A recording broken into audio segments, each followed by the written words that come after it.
Taarifa ambazo zimetufikia hivi punde moja kwa moja kutoka huko katika mlango wa bahari wa Hormuz kupitia vyombo mbalimbali vya habari vya Irani ambavyo vimeripoti taarifa hii, inasema kwamba meli ya mafuta imelipuka baada ya kugonga bomu la baharini katika mlango wa bahari wa Hormuz. Meli ya mafuta imelipuka katika mlango wa bahari wa Hormuz baada ya kudaiwa kugonga bomu la baharini, huku vyombo vya habari vya Irani vikisema meli hiyo ilikuwa imeondoka kwenye njia ya usafirishaji iliyotengwa na mamlaka za Iran.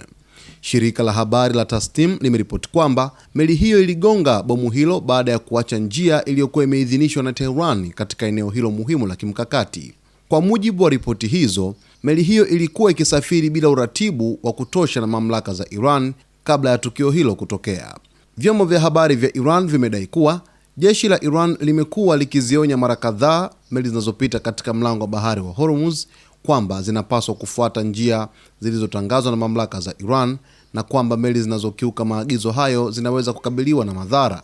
Taarifa hizo zimehusisha tukio hilo na onyo ambalo Iran imekuwa ikitoa kuhusu usafirishaji katika njia hiyo, hasa baada ya jeshi la walinzi wa mapinduzi ya Kiislamu IRGC hapo awali kusimamisha au kushambulia baadhi ya meli katika eneo hilo. Katika taarifa zake za awali, IRGC imekuwa ikisisitiza kwamba meli zinazotaka kupita katika mlango wa bahari wa Hormuz zinapaswa kuwa na uratibu kamili na mamlaka za Iran na kutumia njia maalum zilizotengwa na Tehran. Hata hivyo, hadi sasa mamlaka za Iran hazijatoa uthibitisho rasmi wa kina kuhusu tukio hilo, ikiwemo jina la meli, idadi ya watu waliokuwa ndani yake, kiwango cha uharibifu au iwapo kuna vifo au majeruhi. Ripoti hiyo inakuja wakati hali ya usafirishaji katika mlango huo ikiwa bado ni yenye mvutano mkubwa kutokana na mzozo unaoendelea katika eneo la Ghuba. Irani imekuwa ikisisitiza kuwa usafirishaji kupitia njia hiyo unapaswa kufanyika kwa kuzingatia masharti na taratibu zilizowekwa, huku mlango wa bahari wa Hormuz ukiwa moja ya njia muhimu zaidi duniani kwa usafirishaji wa mafuta.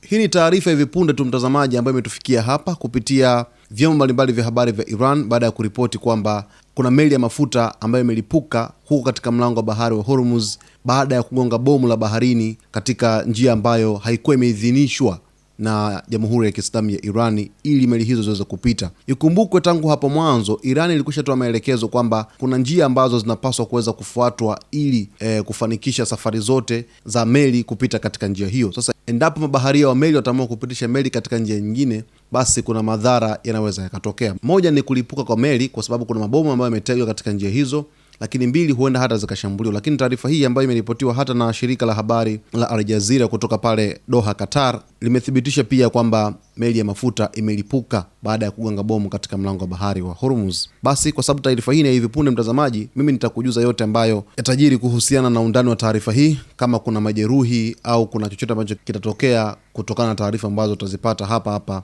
katika meza yetu ya habari. Nitakujuza kila kitu. Usiache kuwa nasi wakati wote.